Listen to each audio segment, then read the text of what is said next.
Ada orang melakukan maulid Nabi. Maulid Nabi ada khilaf di kalangan para ulama. Sebagian ulama Syafi'iyah mengatakan dianjurkan, dan sebagian ulama Malikiyah ya mengatakan bid'ah. Ya. Kita sendiri lebih condong pada pendapat tersebut adalah bid'ah. Kenapa? Tidak pernah dicontohkan oleh Nabi, tidak pernah dicontohkan oleh para sahabat, ya, dan yang lainnya. Empat imam tidak pernah melakukannya. Maka ini tidak ada contohnya di zaman Nabi, bisa dipastikan tidak pernah ada yang melakukan apa? Maulid. Dan yang terdapat di Majalah Suara Muhammadiyah nomor 11 tahun 2023 disebutkan bahwa tahlilan yang dilarang ialah ucapan yang dikaitkan dengan 7 hari kematian atau 40 hari kematian atau 100 hari dan sebagainya dilakukan oleh pemeluk orang Hindu.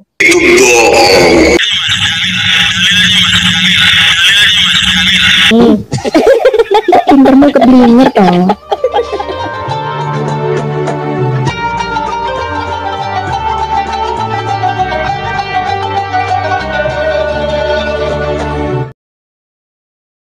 Assalamualaikum warahmatullahi wabarakatuh. Bismillahirrahmanirrahim. Alhamdulillahirrahmanirrahim. Nahmaduhu wa nasta'inu wa nastaghfiruh wa na'udzu billahi min syururi anfusina wa min sayyiati a'malina. May yahdihillahu fala mudilla lahu wa may yudlil fala hadiya lahu. Shalatu wassalamu ala Rasulillah wa ala alihi wa sahbihi wa man tabi'ahu wa mawala. Mabadu, Bapak Ibu, pemirsa, sahabat saya yang dirahmati Allah. Di kesempatan kali ini kita jumpa lagi. Mudah-mudahan kita senantiasa mendapatkan lindungan dan rahmat dari Allah, mendapatkan taufik dan hidayahnya, dimudahkan segala urusannya dan dilancarkan rezekinya. Amin ya rabbal alamin. Dan tak lupa kami ucapkan terima kasih kepada Bapak Ibu pemirsa sahabat yang telah mendukung dan mensubscribe channel kami. Jazakumullah ahsanul jasa. Bagi pemirsa yang baru bergabung, baru menemukan channel kami, jangan lupa ditekan tombol subscribe-nya, nyalakan dan loncengnya, dan tinggalkan komentar di bawah video ini. Bapak Ibu sahabat Cahayati yang dirahmati Allah, kita telah menyaksikan tadi cuplikan video dari Ustadz Firanda dan Harry Pras. Tadi orang-orang ini mengatakan apa yang tidak dilakukan oleh Rasulullah itu tidak boleh dilakukan, termasuk tadi menyinggung masalah tahlilan. Yang biasa orang mulai dulu sampai sekarang maulid tahlilan, sholawatan, maulidan, mi'rotan, sa'banan itu bid'ah menurut mereka, karena menurut pendapat mereka apa-apa yang tidak dilakukan Rasulullah itu tidak boleh dilakukan, itu menurut pendapat mereka. Yang mana mereka itu untuk melegalkan tuduhan-tuduhannya, untuk melegalkan akidahnya yang tidak sesuai dengan akidahnya ulama salaf, mereka menisbatkan, ya, menyandarkan pendapatnya mereka kepada ulama salaf. Padahal apa yang akidahnya, amaliyahnya, syariatnya tidak sesuai dengan akidahnya ulama salaf. Seperti itu. Mereka hanya mengaku-ngaku sebagai pengikut salaf, padahal mereka itu adalah pengikut ulama khalaf, bukan ulama salaf. Dan mereka ya memaksa umat Islam lainnya untuk mengikuti ajaran mereka, ya. Yang tidak mengikuti ajaran mereka, yang tidak patuh kepada mereka, yang tidak setuju dengan mereka, pasti oleh mereka dituduh ahlul bid'ah.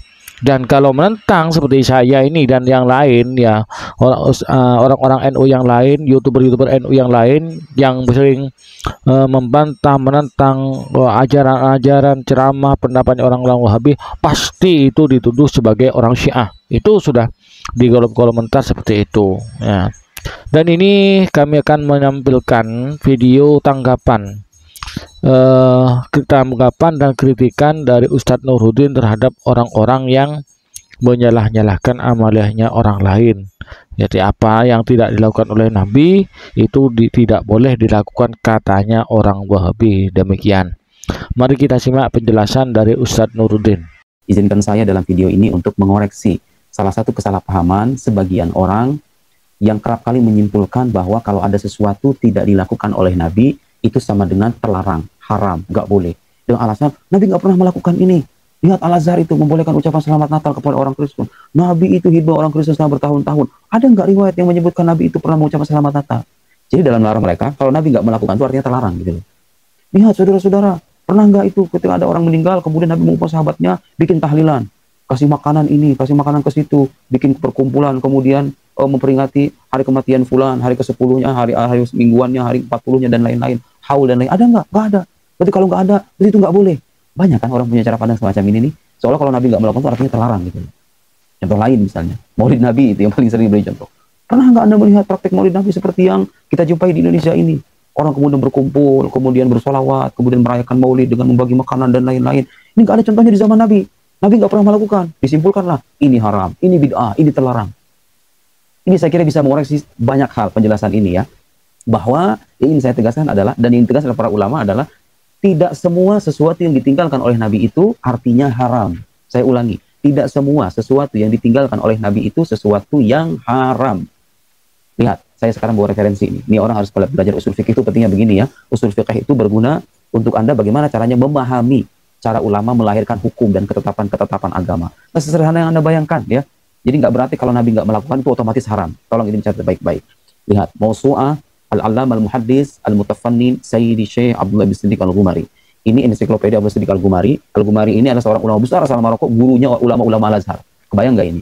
19 jilid segini ya. Ini ahli usul fikih juga, ahli hadis, ahli usul fikih, ulama ensiklopedia 19 jilid. Saya bacakan jilid ke 10.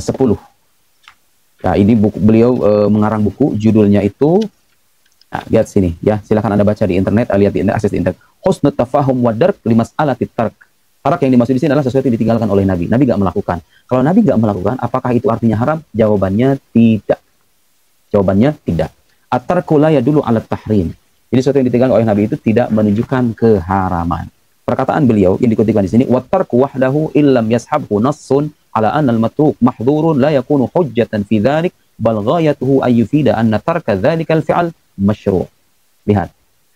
Sesuatu yang ditinggalkan oleh Nabi, kalau cuma ditinggalkan doang, kalau tidak disertai dengan nas yang menunjukkan bahwa sesuatu yang ditinggalkan itu dilarang, maka peninggalan Nabi itu, atau sesuatu yang cara Nabi meninggalkan itu, tidak bisa dijadikan dalil tersendiri. La yakunu hujjatan, ya, tidak dijadikan hujjah. Jadi kalau Anda mengatakan, Nabi itu pernah nggak sahabat mengajari sahabat yang lain akidah yang isinya itu ada argumen filsafat begini-begini? Ya emang nggak ada, Mas. Buku-buku filsafat di zaman Nabi belum ada. Dan nggak ada kebutuhan juga orang memperkokoh akidah dengan argumen-argumen filosofis. Tuntutan zamannya beda.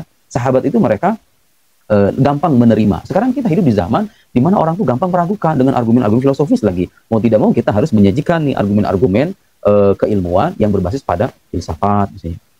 Begitu ya. Jadi nggak berarti kalau Nabi nggak melakukan itu artinya terlarang gitu loh. Apakah itu artinya filsafat itu terlarang? Semuanya begitu? Ya nggak gitu juga. Ya nggak berarti semua. Jadi jangan sekali-kali tuh punya nalar begini. Pernah nggak Nabi begini? Kalau Nabi nggak pernah berarti terlarang. Salah, saudara. Cara berpikir semacam itu. Ya. Nah, kenapa demikian? Kata-kata Syekh Abdullah Siddiq Al-Ghumari, karena ketika Nabi tidak melakukan itu, boleh jadi sebabnya itu iman nisyanan, karena beliau lupa. Gitu ya. Innama ana basyar ansa kama tansawun. Nabi itu ada sisi kemanusiaan, kadang-kadang sisi lupa. Kadang-kadang beliau mengalami lupa. Dan lupanya Nabi menjadi syariat, ya kan? Jadi ketika Nabi misalnya lupa dengan bilangan sholat, itu menjadi syariat bagi kita. Gimana caranya kalau kita lupa dengan bilangan sholat, sujud sahwi misalnya. Atau bisa juga beliau itu meninggalkan makhafata ayyufrad ala ummatihi. Khawatir kalau sesuatu ini diwajibkan untuk umatnya. Kalau Nabi jadi Nabi tinggalkan. Kata salat tarawih hina ijtama ashabah li yusalluha ma'ahu. Seperti beliau suatu waktu meninggalkan salat tarawih secara berjamaah dengan para sahabat, khawatir tarawih berjamaah itu diwajibkan untuk umatnya. Oke, bisa jadi beliau itu meninggalkan ayat tarkuhu ada, kebiasaan saja, bukan karena memang syariat menyatakan bahwa sesuatu yang ditinggalkan oleh Nabi itu haram. Nah, saya bahaya betul, orang zaman sekarang pengen yang instan-instan aja gitu ya. Baik, sekarang saya jelaskan dalil-dalilnya secara singkat saja. Alasan kenapa kalau sesuatu tidak dilakukan oleh Nabi itu nggak otomatis haram. Kenapa? Syekh Abdullah Siddiq Al-Ghumari dalam buku yang tadi saya sebut menjelaskan beberapa dalil. Pertama, sesuatu yang diharamkan atau pengharaman itu kata beliau biasanya digunakan dengan 3 macam redaksi. Dalam Al-Quran atau Sunnah, sesuatu itu dilarang kalau misalnya digunakan dengan 3 redaksi ini. 3 pola penyampaian ini. Pertama, an-nahi, larangan yang tegas. La taqrabu zina, dengan dekati zina. Ini larangan tegas. Berarti sesuatu itu terlarang gitu loh. Kemudian atau lafzu tahrim, atau lafaz yang menunjukkan pengharaman. Hurrimat alaikumul maitah, diharamkan kepada kalian bangkai. Kemudian atau dhammul fi'al aw tawa'un alaihi bil iqab, atau mencela suatu perbuatan atau mengancamnya dengan siksaan. Man ghasya falaysa minna. Karena siapa yang menipu bukan bagian dari kami. Nah, ini contoh-contoh larangan. Wa tarku laysa wahidan min hadhihi thalatha. Sementara sesuatu yang ditinggalkan atau peninggalan itu tidak masuk dalam 3 kategori ini. Larangan bukan, tidak ada lafaz pengharaman juga tidak ada ancaman. Karena itu nggak bisa Anda menyimpulkan kalau sesuatu tidak dilakukan oleh Nabi itu otomatis haram. Argumen yang kedua, Al-Quran menyebutkan wa ma atakumur rasulu fakhuduhu wa ma nahakum anhu fantahu. Apa yang disampaikan oleh Rasul, maka ambillah. Wa ma nahakum, dan apa yang dilarang, yang beliau larang, fantahu, maka tinggalkanlah. Walam yaqul wa ma tarakahu fantahu. Al-Quran tidak menyebutkan apa yang ditinggalkan oleh Nabi, tinggalkanlah. Enggak. Al-Quran mengatakan apa yang dilarang oleh Nabi, bukan yang ditinggalkan oleh Nabi. Karena yang ditinggalkan oleh Nabi tidak selamanya berupa keharaman. Paham? Al-Quran menjawab apa yang dilarang oleh Nabi tinggalkan. Tapi kalau ditinggalkan sama Nabi gimana? Apakah otomatis haram? Tidak. Dalil yang ketiga, kalau Nabi sallallahu alaihi wasallam ma amartukum bihi fa'tu minhu. Apa yang aku perintahkan kepada kalian, fa'tu minhu mastata'tum. Kalian lakukan semampu kalian. Wa ma nahaitukum anhu fajtanibu, dan apa yang aku larang kepada kalian fajtanibu, maka hindarilah. Lihat, walam yaqul wa ma taraktuhu fajtanibu. Nabi enggak mengatakan apa yang aku tinggalkan, hindarilah. Nabi enggak mengatakan apa yang aku tinggalkan, tapi apa yang aku larang. Jadi untuk mengatakan ini haram itu, Anda harus punya dalil juga. Ayo, ada nggak dalil yang menyebutkan bahwa perayaan Maulid itu haram misalnya? Ada nggak? Nggak ada. Oke? Kemudian al-usuliyun al-rabiuha, argumen keempat, al-usuliyin, para ahli usul fikih arrafus sunnah, mengartikan sunnah bi annaha qaulur Rasul sallallahu alaihi wasallam, perkataan Rasul sallallahu alaihi wasallam, wa fi'luhu, dan perbuatannya, wa taqriruhu, dan pengikrarannya. Walam yaqulu wa tarkuhu. Mereka tidak menyebutkan apa yang ditinggalkannya. Di annahu laysa bidalil, karena apa yang ditinggalkan Nabi atau cara Nabi meninggalkan itu tidak bisa menjadi dalil tersendiri. Saudara-saudaraku, karena itu jangan gampang menyalahkan ulama ya. Jangan dengan alasan, lihat, nggak pernah contohkan sama Nabi. Ulama ini ngada-ngada dalam agama. Yang dilarang mengada-ngada dalam agama itu, Anda misalnya menambah sholat zuhur yang tadi 4 menjadi 8. Itu nggak boleh, karena nggak ada dasarnya. Kalau bid'ah yang ada dasarnya, sekarang saya beri contoh tahlilan. Memang nggak ada prakteknya kayak begitu. Tapi ada dasarnya nggak itu praktek kayak begitu? Ngasih makan orang. At'imut ta'am. Jelas itu perintah hadisnya. Berikan makan kepada orang lain. Membaca Yasin dalam tahlilan. Iqra' Yasin ala mautakum. Ada hadisnya kan? Ada landasannya kan? Coba, baik nggak itu? Memberi makan, kita baca Quran bersama-sama, zikir bersama. Baik apa enggak? Uzkurullah dzikran katsira. Berzikirlah kepada Allah sebanyak mungkin. Perintah Al-Quran kan? Hanya saja model prakteknya berbeda gitu loh. Jadi dilarang apa enggak tahlilan? Enggak. Maulid Nabi sallallahu alaihi wasallam. Agama mensyariatkan enggak supaya kita mencintai Nabi? Oh, sangat. Di prakteknya beda-beda. Di zaman sahabat belum ada kayak begitu. Enggak apa-apa. Sesuatu yang ditinggalkan dan tidak dilakukan oleh Nabi bukan berarti haram, ya. Kalau Anda ngotot mengatakan haram, ayo mana dalilnya? Mana nas? Mana teks syar'inya? Contoh lain tuh, suka yang di fitnah itu. Ulama Al-Azhar itu fatwanya Darul Ifta. Membolehkan ucapan tahniah atau ucapan selamat kepada orang non-muslim, Ahmadi Kristen dalam hari perayaan mereka. Itu pengucapan tidak disertai pengakuan akan keabsahan agama mereka, ya. Jadi masuknya dalam ranah muamalah. Nah, dulu, di zaman dulu, di kitab-kitab fikih ulama dulu memang diharamkan karena seperti yang pernah saya jelaskan di satu podcast, pengucapan itu setara dengan pengakuan. Di zamannya orang memahaminya begitu. Silakan Anda cek itu. Penjelasan Habib Ali Jifri, penjelasan Mufti Mesir, dari mulai Nasr Farid Wasil, Syauqi Alam, Dr. Ali Jum'ah, ya dengan guru-guru kami di Al-Azhar, itu biasa tuh kalau seandainya perayaan Natal Kristen Koptik mereka mengucapkan selamat. Enggak ada contohnya nih di zaman Nabi nih. Kok gampang banget ya nyalahin ulama itu. Dikira ulama itu nggak paham Al-Quran dan Sunnah. Ya, dulu itu maknanya begitu kalau mengucapkan itu. Sekarang zamannya sudah beda. Pengucapan itu hanya sebatas basa-basi saja, mujamalah. Saya sudah sertakan fatwanya dalam satu podcast dengan Mas Ari Untung. Silahkan ada search di YouTube. Nah, karena konteks pemanaannya sudah berbeda, maka hukumnya pun berbeda. Ulama sekarang melihat pengucapan itu bagian dari albir, berbuat baik kepada orang non-muslim. Enggak ada tuh orang mengucapkan selamat Natal, apalagi yang paham agama, sambil membenarkan agama Kristen. Ya kalau membenarkan, iya benar, salah gitu ya. Kalau sambil membenarkan agama mereka, itu salah, itu jelas terlarang. Makanya kita perlu memahami sudut pandang orang ya. Orang yang mengharamkan ini kenapa sih alasannya? Kadang-kadang ada benarnya juga.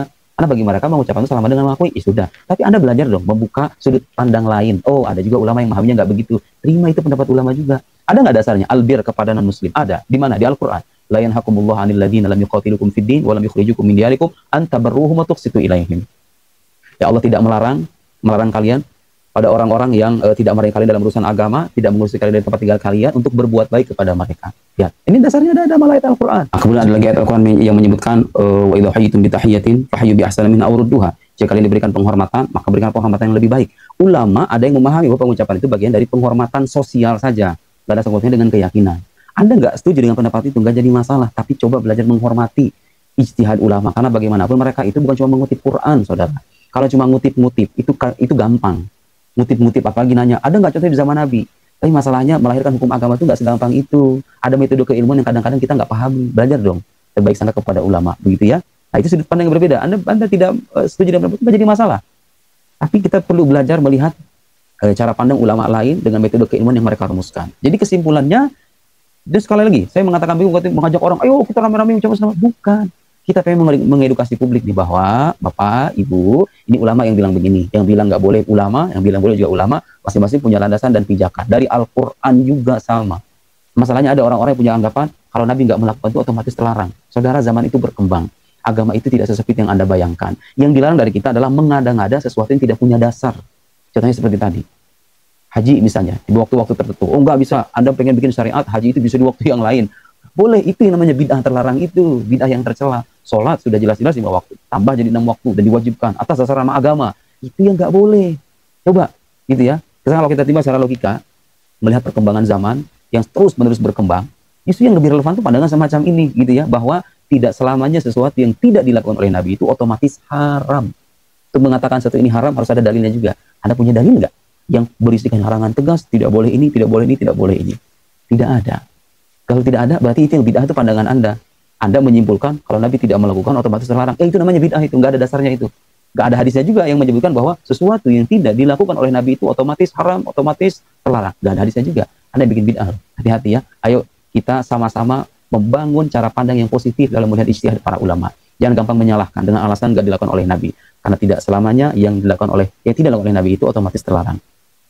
Bapak Ibu sahabat Cahyati yang dirahmati Allah, demikianlah konten kami pada kesempatan kali ini. Kalian mudah-mudahan bermanfaat bagi kita bersama, menjadi tambahan wawasan, tambahan ilmu, tambahan pengetahuan bagi kita bersama. Amin ya rabbal alamin. Dari kami apabila ada kesalahan kekurangan, mohon maaf yang sebesar-besarnya. Hadanallahu wa yakum. Wassalamualaikum warahmatullahi wabarakatuh.